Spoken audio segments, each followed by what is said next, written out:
Support for Just Seen It comes from Fandor, dedicated to supporting independent films and filmmakers. Movies from around the world are available at fandor.com/PTV. Fandor, all for film. Please welcome my partner in science and in life, Dr. Will Castor. Dr. Will Castor strives to create a machine that is fully sentient. I am PIN, a physically independent neural network.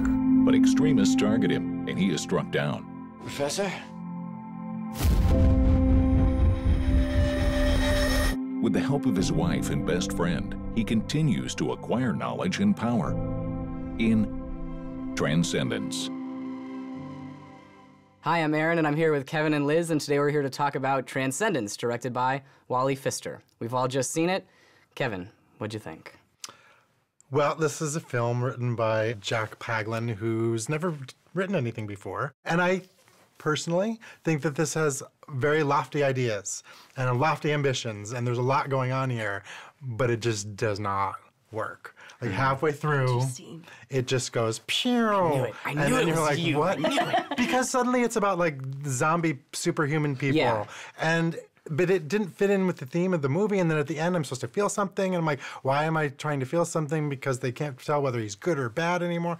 It just got so confused. I want to root for Wally Pfister. I think when you think about it, he's this fantastic cinematographer who is at Christopher Nolan's side for how many films, and I like the idea that maybe he's just been clamoring to direct all this time, and this is his chance, and I want to root for him.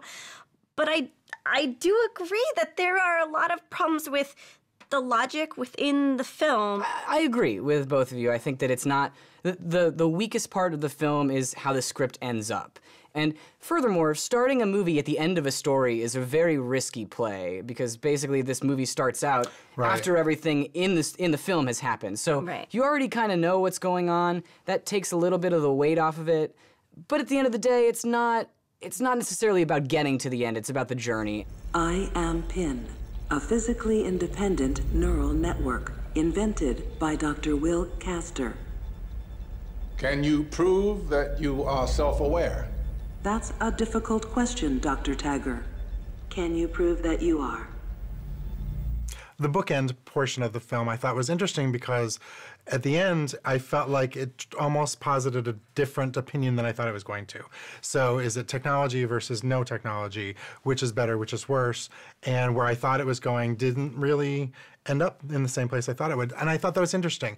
But I didn't think what was inside of the film really supported it. There's such opportunity to discuss what is a soul, what is evil, what is good, who is this character, what are these people really experiencing, instead of, skimming over those details. The real meat of the character was missed. Once online, a sentient machine will quickly overcome the limits of biology.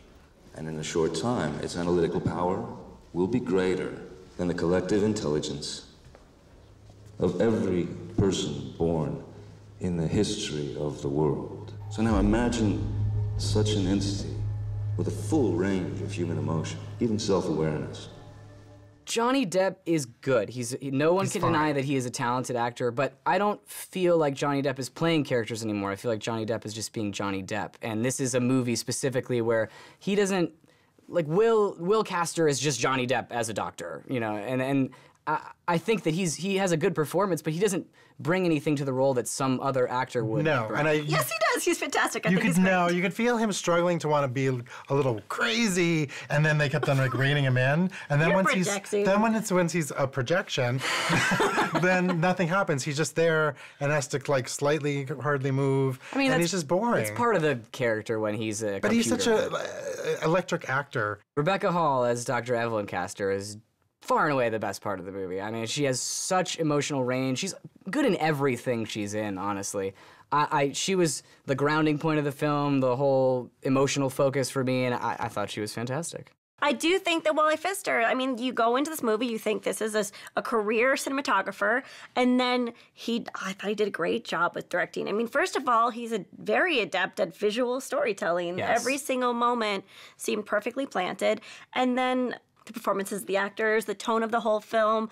The problems with the film aren't in the directing or in the acting. It's really the script. The movie does feel like a Nolan film, which is a credit to him as a cinematographer and how he can carry that over as a director. And I agree. I think the script pulls its punches. By the end, it's not what we expected it to be. It's still a good story, and it's still interesting, and it raises interesting questions. But if the script was better, it would have been a near-perfect film. Or if it explored things in a more emotional way, I think it would have been a better, more impactful film. I just wanted to have it more in interesting questions. The questions ended up not being interesting. Though it didn't go where I wanted it to, it was a well-constructed, well-told story. I'm going to say stream it. The story could have been interesting. Visually, it looks great, but I can't really tell anybody to pay money to go see it, so skip it. Transcendence is an astonishing film from first-time director Wally Pfister, and it poses real philosophical questions, so I say see it. Well, our votes add up to 1.5 tickets, which is a stream it for Transcendence. Cheers to artificial intelligence. I think it's the first time I've actually taken a sip of the water.